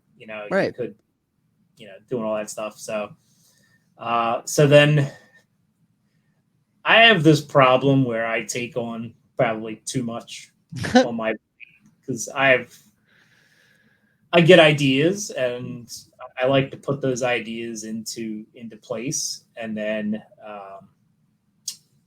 if it was my full-time job, I'd probably be still doing it, but I got this other full-time job teaching. So, right. There's only so many years of burning the candle at both ends that I could do. Right. Because, after I took over the IDP department, the Edge Crushers, which the original co-host, Josh Johnson, he and his co-host was from Hawaii, and they could record at like 2 p.m. on a Tuesday. So that's when they recorded. So his co-host couldn't do it anymore. And so then they were talking to me about, possibly doing it. And Josh is like, yeah, I can't really do evenings and stuff. So we ended up just taking it over. Josh was like, I'll just give you guys the keys, you and Daryl, because Daryl had wanted to be he wanted to start a college IDP podcast back then, like before we even, and he's doing one now. We started that one up. Again, me taking on way too much that I can't handle. Started another podcast, even though, the one was killing me probably. So we took over IDP Edge Crushers, and we rebranded about a year afterwards to IDP Nation. And then we had a few good years at it. We eventually migrated over to IDP guys, writing wise and ranking wise and all that stuff. And I think it was about January. I think it was 2 years ago, where I just was at the point where I was like, this isn't fun anymore. Like it's not something I can do every week. So I started laying out, I was on a little bit more frequently. We started kind of grooming Kyle to take over, Hollywood Seaton, and Hollywood would take over, the production stuff, which was a fun transition because how Hollywood. Oh, I bet. Oh, yeah. Yep. I bust his chops all the time about technology. So, eventually it was kind of like, sorry, dudes, I'm out. Like I need some time. I need to get away. It's not goodbye forever, but I need some time. So yeah, it's been a couple years. I've made a few appearances. for a while, I was helping out with some things behind the scenes and still trying to do some things. Helped out with the Patreon for a while, but then I eventually, here you go, Hollywood. It's all yours. And he's been handling it ever since. He gets busy too. But yeah, it's just when it stopped becoming as fun. Like, it was fun showing up and doing the podcast, but all the other stuff you have to do, and you kind of know how it is, where you get you got to write this article, you got to do this, you got to fix your rankings by this date, and you got to upload the podcast, you got to tape it. Then it was, we got to tape a Patreon episode after this episode. It was just too much, and I'm like, you know what, I just got to go. That's it. It happens, man. It happens to everyone, right? Like we start, and our natural personality is just to take on as much as possible. Yeah. And then, it burns us out, and eventually you got to make a change. Yeah. Yeah. Yeah. And it was a case of me wanting to do things, but I just don't have the time.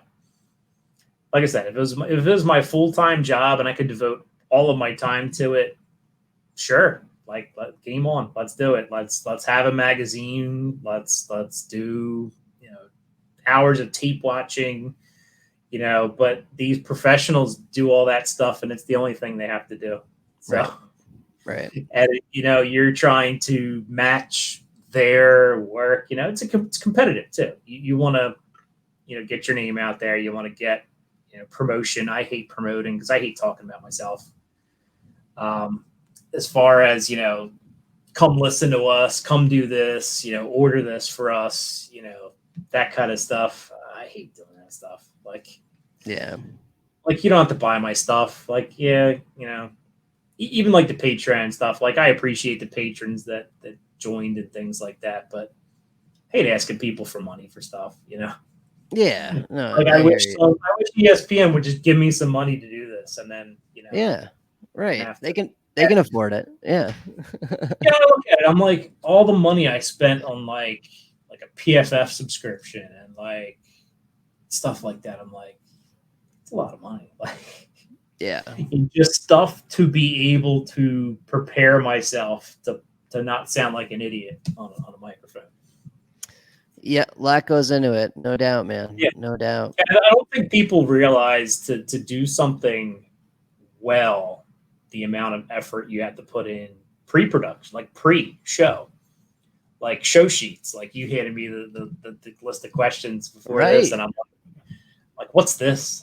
We didn't use one of those for 2 years. The last 2 years at IDP Nation. I think Daryl kept up with them. Daryl wrote one for every show. He could probably go back to you could probably tell him a date, and he could probably look up what notes we talked about and stuff, because he keeps meticulous notes about everything. Right, he does. Yep. While, like, I was just like, screw it. I'm not editing anything. Like, we're doing it live, like that old Bill O'Reilly. Do it live. I'll write it. We'll do it live. And I'm like, I'm not editing anything. We're doing everything on the fly. Like, ads, the intro. I'm like, we're not editing a thing. I'm like, I am not doing a show sheet. Like, we'll come up with an idea a couple days in advance, so we can prepare. If we did like a ranking show or something like that, I'd have my notes and stuff. And normally an hour before the pod, I'd get on. I'd sit around. Daryl would be late, so I'd have some extra time to prepare. Daryl never got home on time, or if he did get home on time, he'd be taking a nap on the couch or something. Yeah, that's Hollywood for you. That's how he got the name Hollywood. He was late, for a month straight, and I just started calling him Hollywood, because I'm like, you're like Mr. Hollywood here. You show up whenever you want. 10 o'clock rolls around, you're like, let's go. And I'm like, it's my bedtime, dude. That's the other thing is we're on 2 different schedules. He's a night owl, and I'm up at the crack of dawn. So it's like, that's rough. Yeah. It's like, I'm like, 8 o'clock. I'm like, 8 o'clock works. Cause I stay up till like 10:30. So there's plenty of time. but he would want to record at like 10 o'clock. And with Kyle, bringing in Kyle's Midwest, so he's a couple Nope. hours behind. So Right. it's kind of like can't do 8 o'clock because that's like 6 o'clock for him. So it was like that ain't gonna work. So I've gone on with him a couple times. I've been meaning to go on with him again, maybe once summer hits, to talk about some rookies and stuff. They always tell me anytime, but I'm like, I'm kind of enjoying my enjoying retirement, right? Enjoying my yeah. Makes me sound old. Well, let me pull you back into the prediction game for this season. Who you got at your ones, like inside linebacker 2023 season? Who would you guess if you had to guess right now? Yeah, I've had to guess the Maniac. He's good, Leonard. If he could stay on the field for 16 games, he's going to be one of the top guys. Nobody they've gotten. I mean, Walker left, and Okereke. Okereke's good, but good, but he's not stealing much from him. Right. How about pass rush linebacker? I mean, everyone said TJ Watt on this so far, but you got a different answer or no?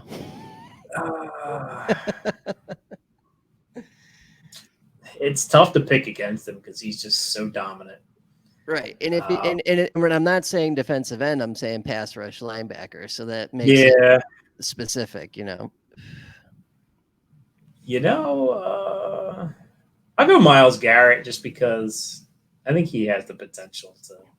Well, I got so I mean I know MFL just screwed this up for everyone, but I'm technically counting Garrett as a DE, so this would be like a pass rush linebacker, like a Shaq Barrett, Bradley Chubb. Yeah, it's got to be. Yeah. Okay, how about defensive end then? I'd probably say Myles Garrett. Nice. I think he's still in his prime. I think with expecting Watson to play, they'll be up in a lot of games. I mean, Pittsburgh's not. I mean, you look at their schedule. They've got some challenges, but I think Burr is susceptible to be hit. Whoever Pittsburgh strolls out there is going to take some sacks. Oh yeah. Yep. So I mean that's 6 games out of your season. Lamar Jackson takes sacks all the time. Playing. Yep. Right. So I mean I think you could one of the Bosa's, but now the other Bosa's a linebacker now. Yeah. I think he's kind of out of elite status as well. Yeah, he gets hurt a lot. Andy's a linebacker now, but Nick had a great season last year, so I could see. Yeah, I think Nick has the opportunity. I mean, he'll probably get 6 sacks against Seattle this year. So he was abusing when he played last year. Yeah. But yeah.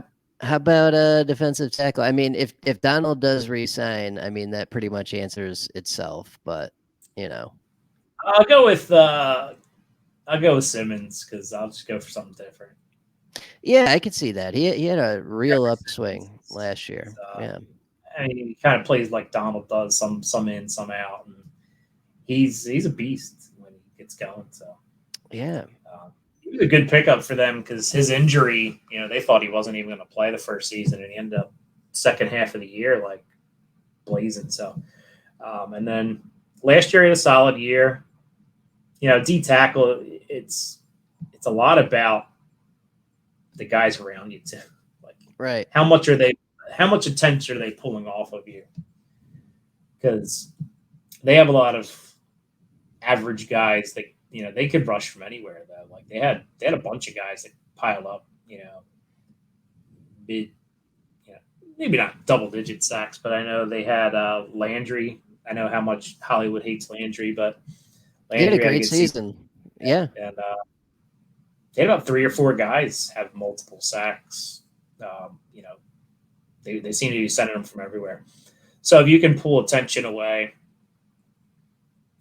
For defensive tackle, I think Simmons is, and he's good too. So yeah, no, I like that. In Dynasty, I think he's probably him or Buckner, the DT one, just because Donald's out of here sooner or later. So yeah. Yeah, and I'm looking at Buckner, and I'm like, Indy, he has not really dominated like he did in San Francisco.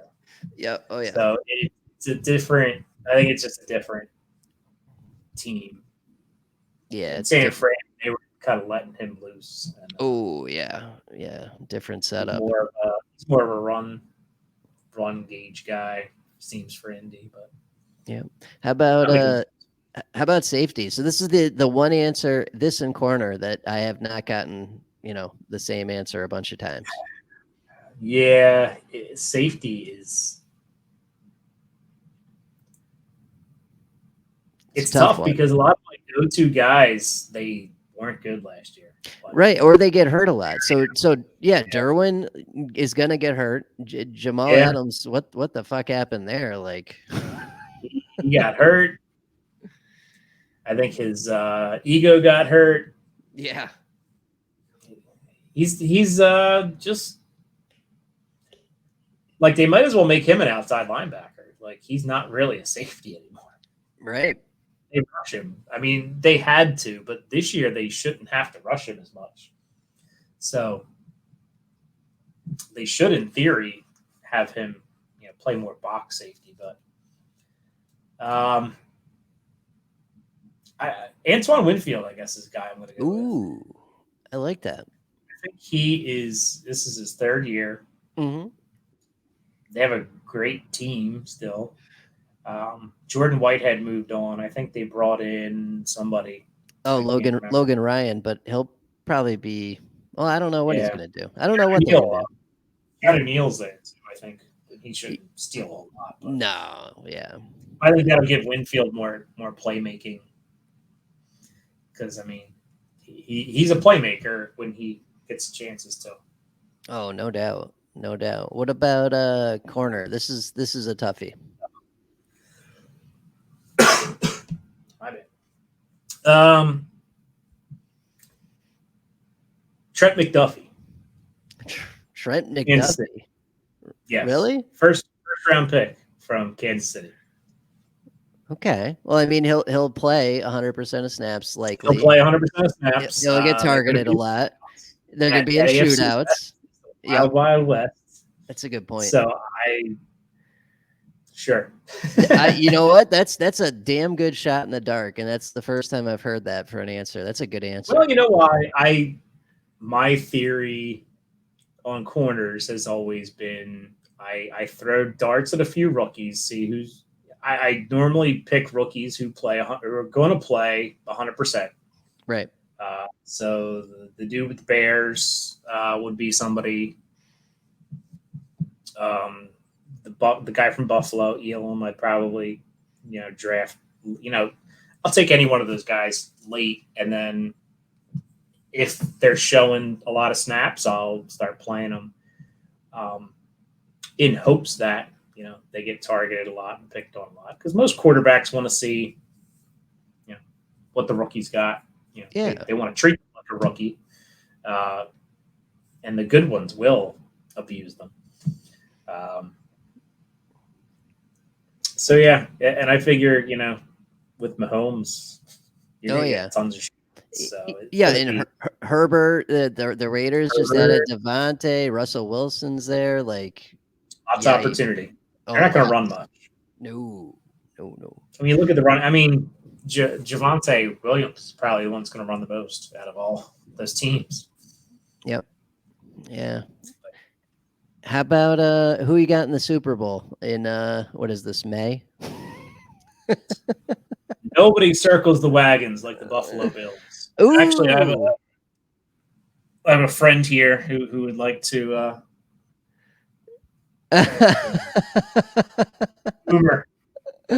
Boomer. Nice. Yes. No one circles the wagons like the Buffalo Bills. No, yeah, that's been a common pick, and I cannot argue it. They feel like they're ready. Yep. You know what? Last year I placed a preseason bet on them because I thought they were taking it last year, and I was like, man, they were like one play. Yeah. They were really a defensive stop away. Like right. It was a fun playoffs last last year in Yeah. some of the games. I think the NFC side was kind of boring. Although It, the Rams, the last game the Rams played was exciting, but yeah. Yeah. The rest were kind of shit. the Who rest you were get? just Who you got on the NFC side? Is it the Rams again, or someone different? the AFC is so much better than the NFC. Oh yeah, it's not even It's close. I think Tampa has a decent shot because they didn't. I mean, they retooled a little bit. Mm-hmm. Once Brady said he was back, they kind of creeped up there as far as they kind of brought back. Um, I just don't know that the Rams can.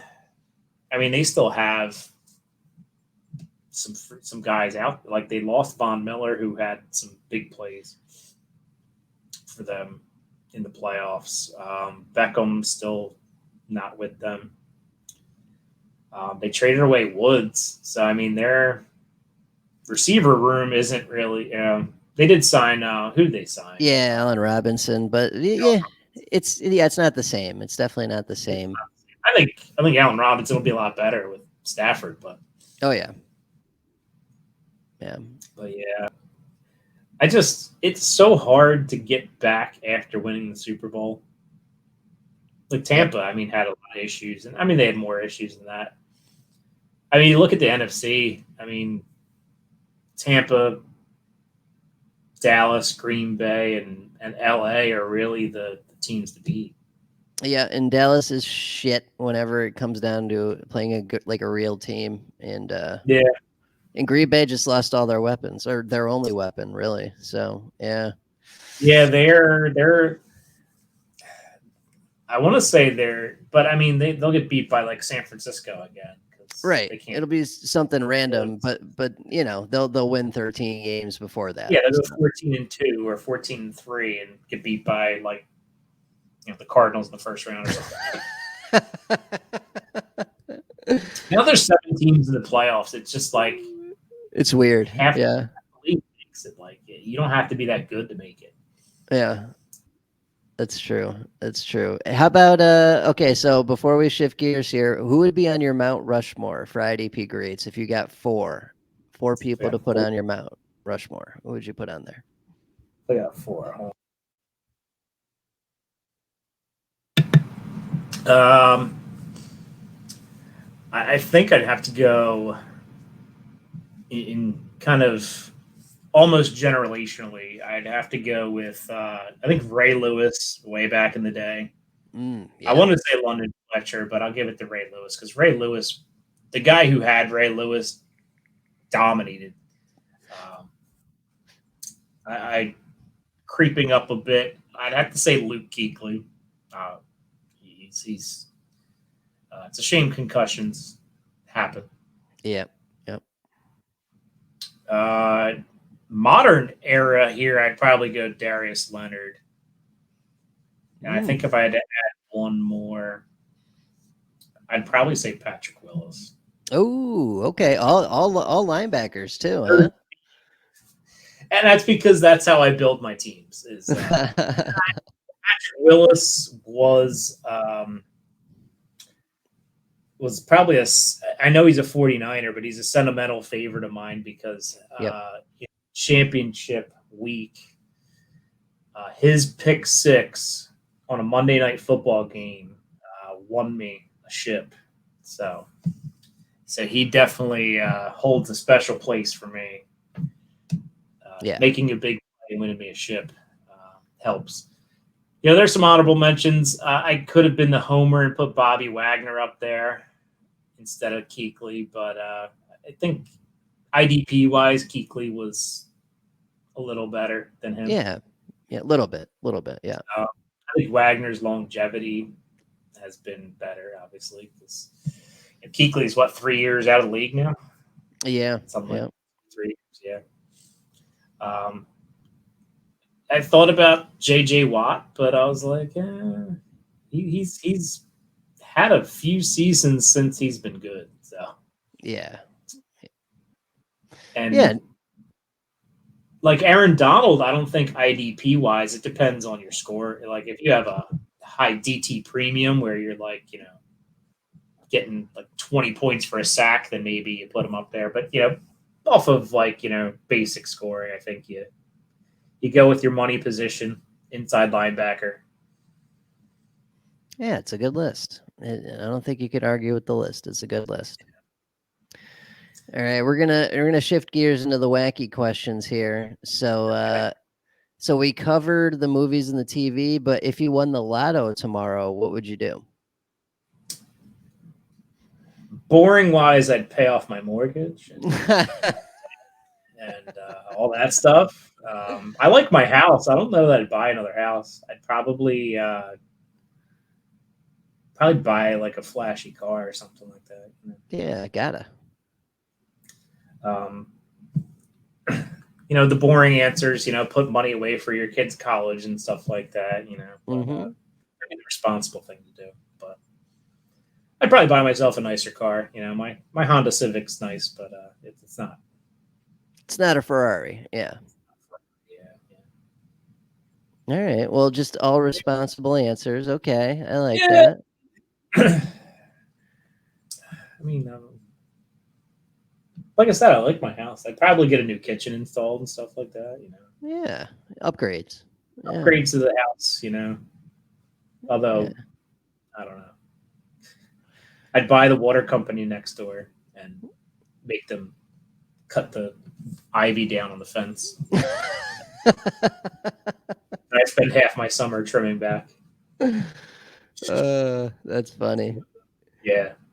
If you could time travel to see an event in history, what would it be, and why?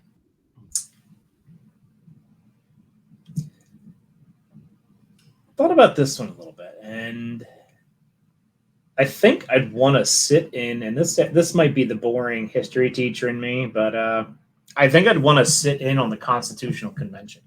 Ooh, yeah. To see what the old men were thinking when they came up with this thing that we have in place today. That to see what they mean about some of these amendments, what they intended, instead of just what we interpret the Jeffersonian definitions of. But yeah, I think I thought about some other things. I thought about going to like the Boston Tea Party would be kind of fun. Oh yeah, in the ocean. Yeah, I teach U.S. history in 4th grade, so a lot of my thoughts went straight to there. Yeah. Maybe go to like the grassy knoll and go up in the warehouse and like stop like that.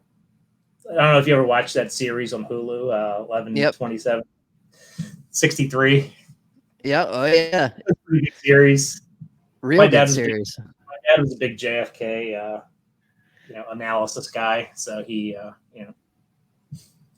to stop that, then I'd have all kinds of weird stuff happening and people chasing me. And, Yeah, that's a good book, good series. Yeah. Yeah, crazy event. All right. Yeah. Yeah, no, those are some good answers. Are you an alien guy or a no alien guy?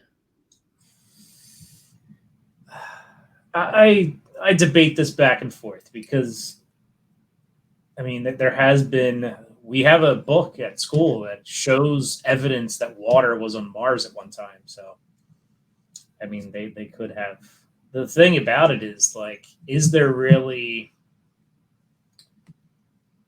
like, I often think about, like, the Simpsons Treehouse of Terror episodes where they're, like, watching us and they're like, these guys are dumb.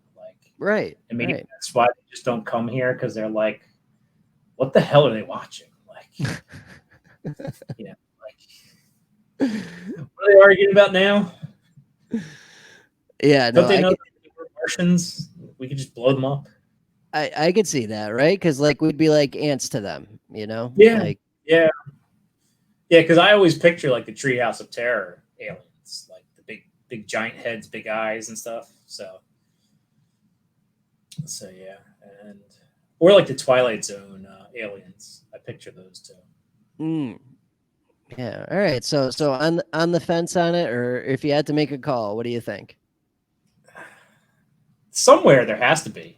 Yeah. I Right. mean, how could we seriously be the only life in the world? I mean, Yeah. there's got to be. Gotta be. They'll figure out that Pluto actually is a planet again, even though it's changed like 5 times since I've been alive, and they'll find that there's life on Pluto. It wouldn't surprise me. Wouldn't surprise me. So There's other galaxies too. So like, the right. next galaxy over probably has like an Earth too. Like Exactly. Doctor Strange. There's Earth 5000, or DC has the Earth 2 and Earth 5 and Earth 76 and stuff like that. Right. There's so many, stars, so many galaxies. it's basically endless. So gotta be. Yeah. You just need a medium-sized star and some water, and you're good. That's it, man. Life. Goldilocks zone. Absolutely. Yeah. So, favorite football memory, favorite non-football memory? A favorite football memory has to be the Seahawks winning the Super Bowl. Oh, yeah. Yep. I think I cried. Nice. And my buddy Steve, who's a big Sasquatch of a man, I jumped into his arms like a big man baby. And he's a big, he's 6'8". He's huge. Like he's Sasquatch. We call him Sasquatch, in fact. I jumped into his arms at the final whistle and was elated as he was. So we were thrilled. And then I hugged my wife and kissed her and stuff. And she was there. But yeah, that was probably that has to be. I mean, it's a good answer.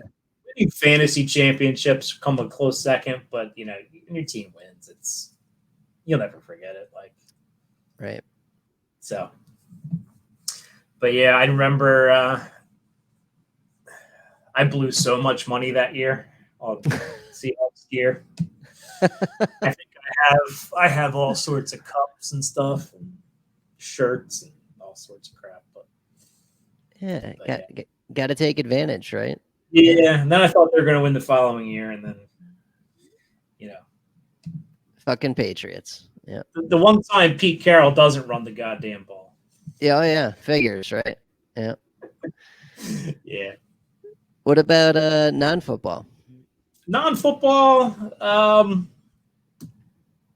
got to be wedding day and my kids being bored. I mean, yeah. And boring answers, but that's a typical family man answer. Yeah, nothing wrong with that. Yeah, I remember the Phillies and Braves were playing during my son's Ethan's, the firstborn, because we went into the hospital and turned on the Atlanta Braves Phillies game. The Phillies probably lost because they always lose, and fell asleep, and by 6 a.m, Ethan was born. So it was a crazy day, but crazy. Almost 13 years. Wow. So, and Braden's turning 10 soon. Oof. So nice. Yeah, they're getting old. I'm getting old. Yeah, I hear you, man. That's awesome though. Those are good memories. Yeah. What about something hard you've overcome, and what did you learn from it? Well, I think the 3 years I spent as a substitute teacher was probably the worst. Substitute teaching is like going up to some random kids that you don't know and telling them to sit down and listen and be quiet and yeah. And even once they get to know you, they just see you as that fake teacher. Yep. And I'm like, I assure you, I have the same piece of paper that your real teacher has. But then you give it the lie because you call them the real teacher, and they say, but then you're the fake teacher if they're the real teacher. So, yeah, substitute teaching. If you know a substitute teacher in your life, buy them a bottle of their favorite stuff and because there's a substitute teacher shortage in this country if you're not aware, and the job sucks. Like teaching is difficult.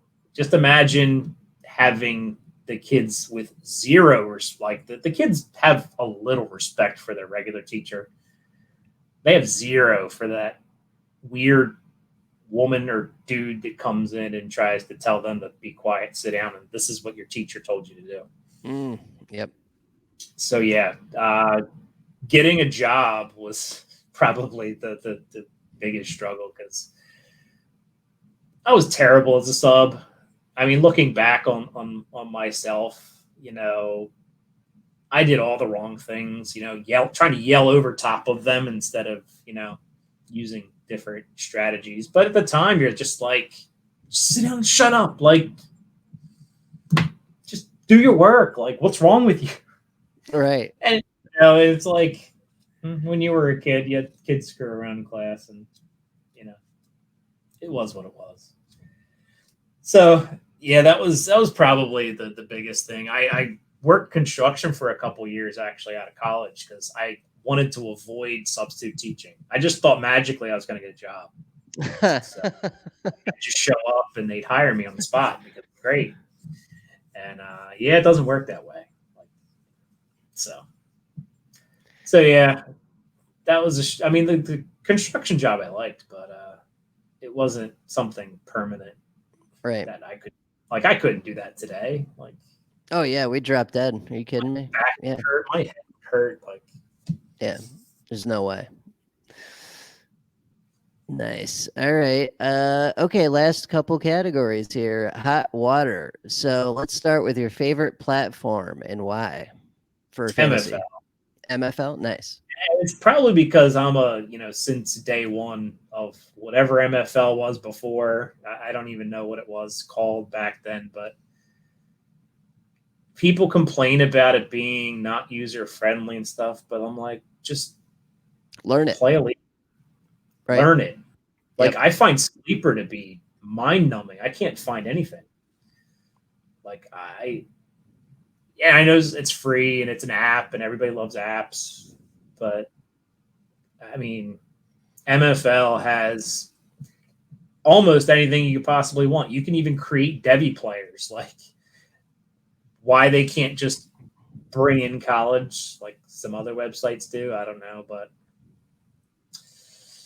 if they added college, dude, it'd be even better. But yeah, MFL is probably one.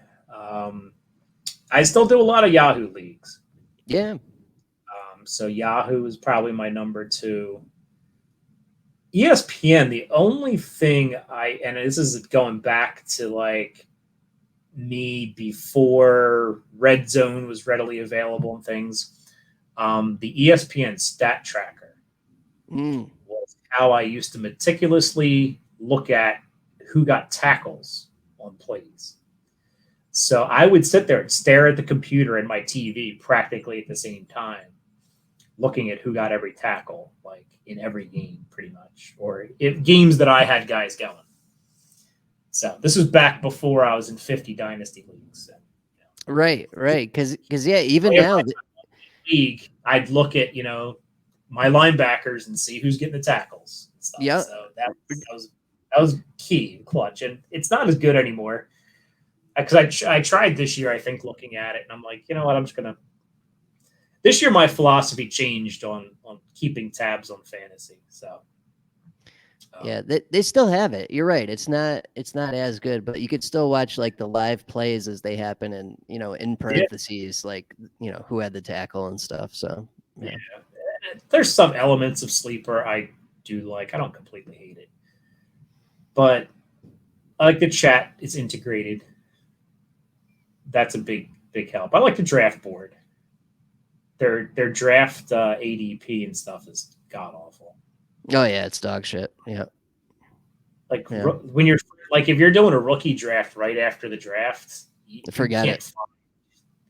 It's actually good for people who know what they're talking about because you can search out the guys you want. But if you're just trying to rely on a list, it's not the place for you for IDP. Mm-hmm. Yeah, because their list is not good. No, it is not. It is not. Like Yahoo's rankings are dog shit. Yeah, Yeah, a lot of places are, and You know MFLs are a what? little wonky too sometimes.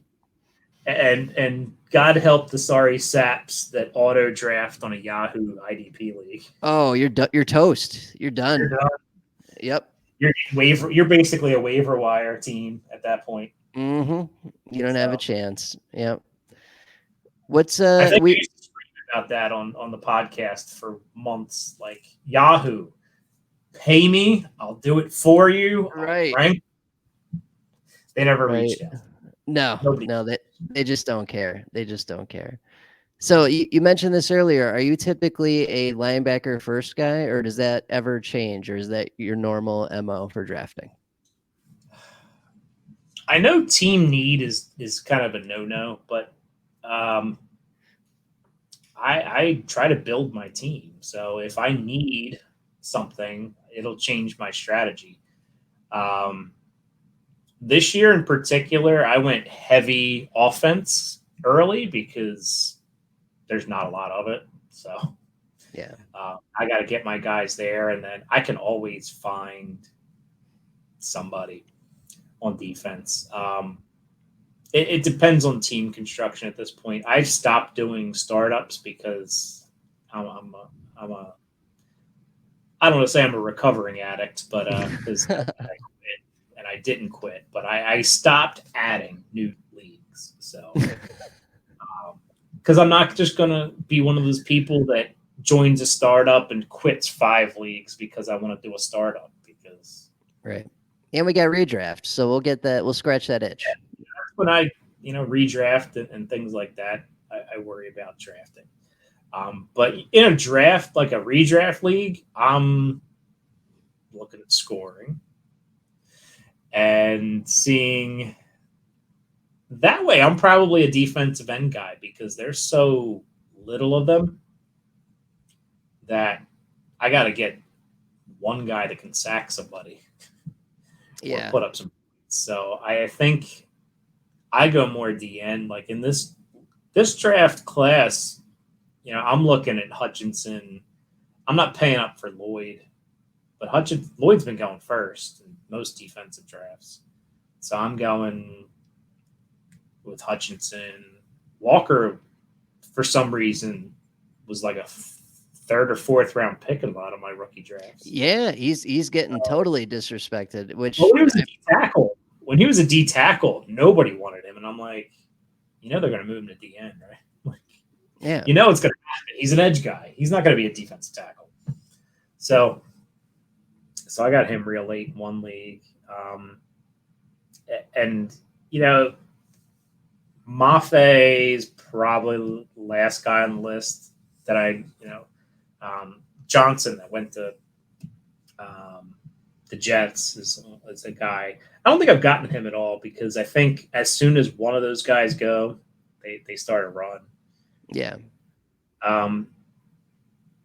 If there's a stud linebacker that I really like, I'll go after it. But again, a lot of times I'm not picking defense till late second, third round because that's just We could find it.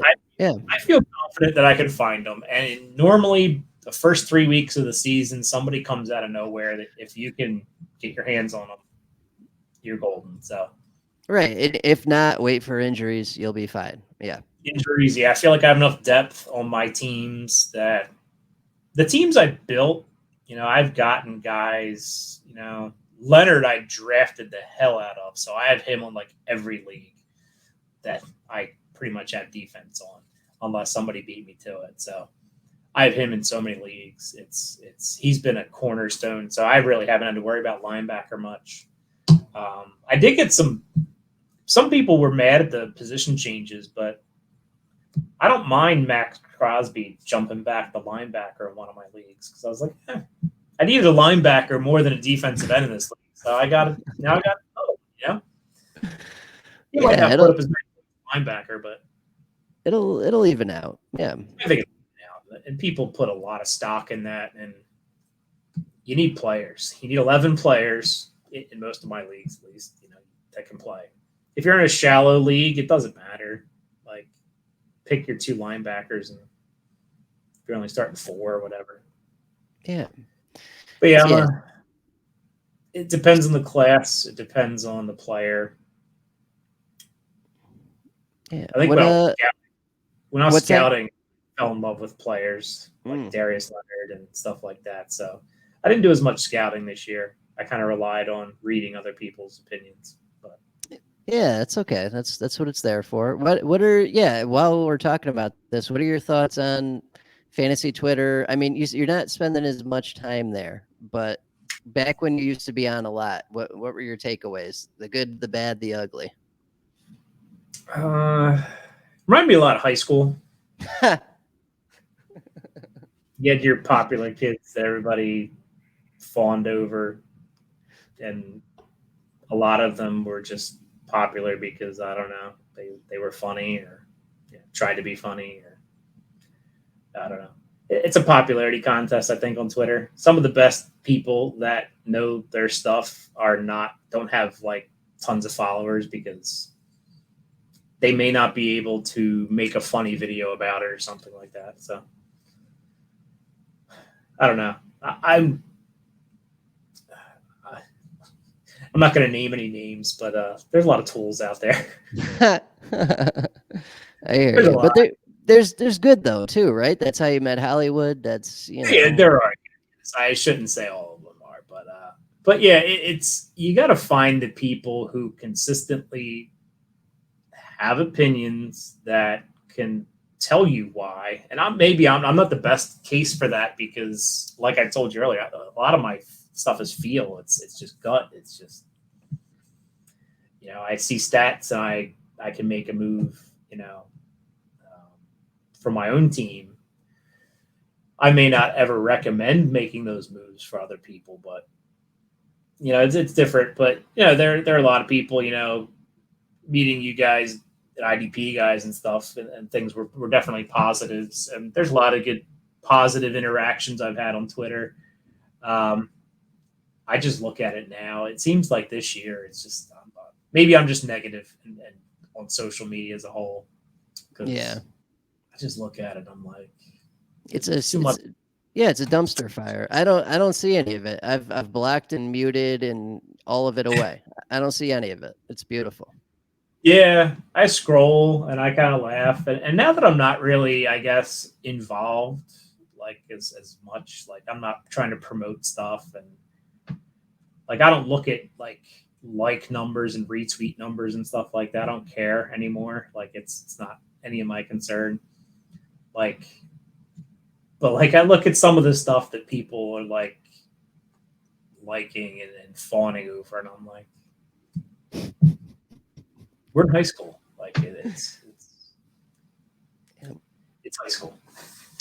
I hear you, man. I hear you. So, all right, let me get you out of here on this. A couple last questions. So I know you're not writing or ranking anything this year, but are you doing the autism eliminators? And if so, tell the people about them. So I am in a little less capacity. A couple years ago, I tried to go nuts and do like 7 leagues, and yeah, I can't do 7. I know you basically filled one up for me last year, like within like 2 days. You had like 17 people lined up and ready to roll, which was great. But basically, it's like John Bosch, his eliminators that he set up, the charity eliminators for Toys for Tots. A few years ago, I reached out to him and Scott Fish and, asked, hey, I want to do this, but for my charity that I want to choose. And they actually started doing that with other charities and things now that they have some of them. So John basically set me up with an eliminator early on, and we started out with one.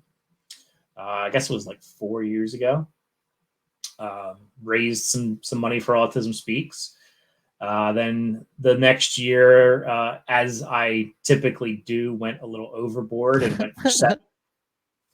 But I was also podcasting and making lots of friends, and I could lean on some people, and I could, I don't want to say I had influence, but I could, talk to people and I was constantly talking to people so I could get people involved.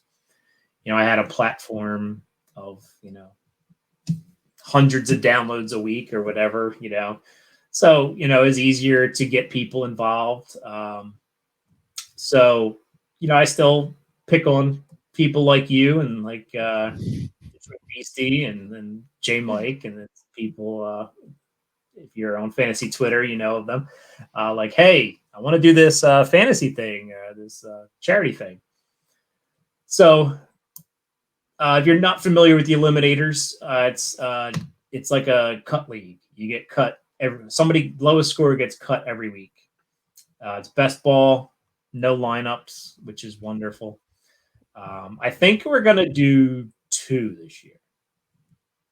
So I'm not going to try to do too much. I'm going to pull back the reins a little bit. I'd obviously love if you would gather around 17 of your closest friends to done fill up so I don't have to recruit. And I think you guys did an IDP only. You could do whatever you want. I got templates for pretty much any combination. I think I did an offense only super flex one, which super flex with 18 teams is kind of brutal. Oh yeah, someone's gonna get screwed. Yep. Yeah, you're pretty much out. Like, if you don't have quarterbacks, so I might do one QB to make it more fair, but it's for charity. The host or the celebrity doesn't pay, but if they win, their proceeds go to charity. And right off the bat, I think it's $50 goes to the winner if they are a paying winner. $10 goes to second place, and then the rest of the money raised goes to charity. This past year, we had so many awesome winners that donated their prize too, so it was great to see. I asked because hey, it's your money. If you want it, it's yours because you won. But we had so many people donate back. It was great. Yeah. So. Right away too. It's not even a question. It's like, hey, everyone was just like, hey, nope. If it goes to charity if I win, like just right out the gate, which is really. I think cool. you were in one and you were like, yeah, I don't want to give it to charity. So yeah. Just a little background. I started these because my son Braden, he's like I said, I mentioned he's turning 10 this year. He has autism. So it's a charity that we participate in. Walk every year, so we raise money for that. And just that's the IDP Invitational too. Like that's still going towards that. Yeah.